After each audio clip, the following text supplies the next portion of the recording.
It's right when you're hauling ass at the ramp, and right at the last second, you decide to fly out instead of doing air. And like I said, I think that came from burnout and just repetition. Is like, it's subconscious. It was a subconscious thing, and I couldn't explain it. That's why I wrote the Freestyling magazine about it. And that's funny because when I did that, they actually printed the letter, and then I had people come up to me and say, "Dude, I've got the same thing." And then it was like all of a sudden a thing, and I felt better because it's like, well, I felt bad for everybody who's got it, but it's like, okay, I'm not alone, because people were experiencing it. But yeah, it's just you want to do an air, and then all of a sudden you're like, no, I don't, and you fly out the very last second. And the worst thing is when you decide too late, like when you're already going like 30 miles an hour at the ramp, and you're at the lip, and then you decide. That's kind of not a good thing. So how often did that? To get it right before. So you jumped off like from a high air, I take it. Like, so you barreled a high air. How often did that happen? Like too late? Man, too late, not a lot. Just a handful of times. It's usually before, and then the more I started thinking about it, I'd be pedaling towards the ramp, and already it's in my head, and then it's just the foregone conclusion that it's not going to happen.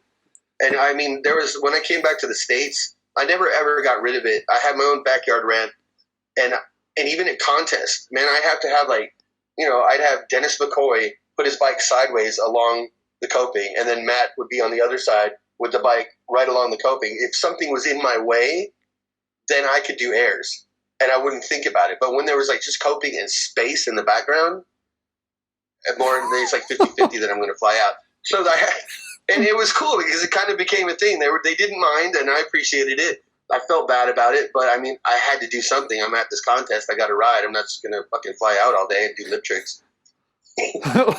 So that lasted for a couple of years. If there was no bike on the platform. Yeah, that was a year or something.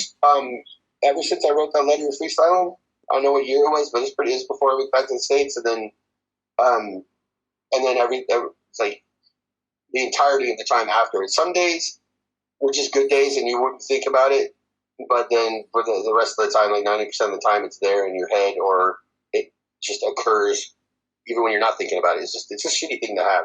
I remember. I don't know who put me in touch with him, but Tom Dugan called me up. This is like long after I pretty much got sidetracked and ended up not riding anymore. But he was like, "Dude, I got this bad," and he was like competing at the time. And he's like, "What do you do?" And I'm like, trying to get all psychological with him, dude. It's in your head, man. You gotta love it, dude. You got to go drinking at the time. Man, you just gotta love what you do, man. You can't think about anything else, dude. But yeah, it's so many people. Joel Alamo had it when I got back. The first thing when I got back to the States was because I guess I met Mickey Conti at the last Worlds I was at, and she wanted me to do shows. And there's this guy named Joel Alamo. I'm like, I know who Joel Alamo is. Well, you guys are going to ride together. And then when the first time I met him, he was talking about it too, man. And I think he still gets it every once in a while. I'm not sure. What up, Joel? Fucking hell. But yeah, it's a prevalent thing. It really is. Yeah, a lot of people now have never heard of it. They don't know if it even exists. So it happened on half pipe as well. Yeah, it happened on anything vert. Oh wow, I didn't know it was a half pipe thing as well. Yeah. All right, that's good. I'm glad we got into that one.